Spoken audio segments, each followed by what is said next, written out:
Jammu Kashmir BJP in charge तरुण चुग ने पलटवार किया है। तरुण चुग ने कहा है कि एक भी फाइल ऐसा नहीं है जो जनता के हित से जुड़ी हुई हो और जिसे रोका गया हो। वहीं तरुण चुग ने कहा कि सरकार को जनता से किए गए वादों का हिसाब देना चाहिए। सुनिए और क्या कहा।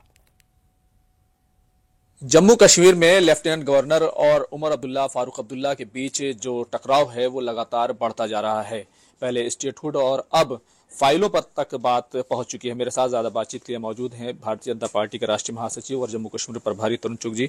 सर, पहले स्टेटहुड पर तकरार होती थी, लेकिन अब जम्मू कश्मीर के जो पूर्व मुख्यमंत्री उमर अब्दुल्ला हैं वो कह रहे हैं कि हमें एलजी साहब काम नहीं करने दे रहे हैं, फाइलों पर बैठे हुए हैं। अब्दुल्ला सरकार लगातार झूठ पर झूठ बोल रही है। अपनी पार्टी के आंतरिक विद्रोह और अपने साथी जो उनको छोड़कर जा रहे हैं, उन साथियों को आंख में धूल झोंकने के लिए, अपनी नुसिखियापन बचाने के लिए ऐसे झूठे आरोप लगा रहे हैं। एक भी फाइल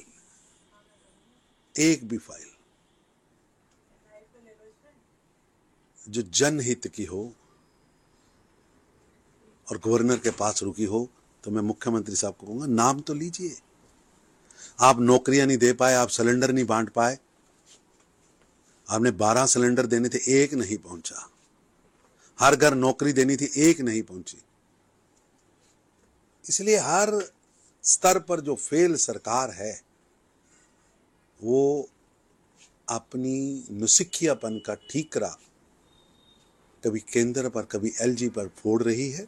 जबकि सच ये है कि अब्दुल्ला परिवार जिस नैरेटिव पर सरकार चलाता था, आज जनता उसे नकार चुकी। जनता काम मांग रही है, विकास का हिसाब मांग रही है।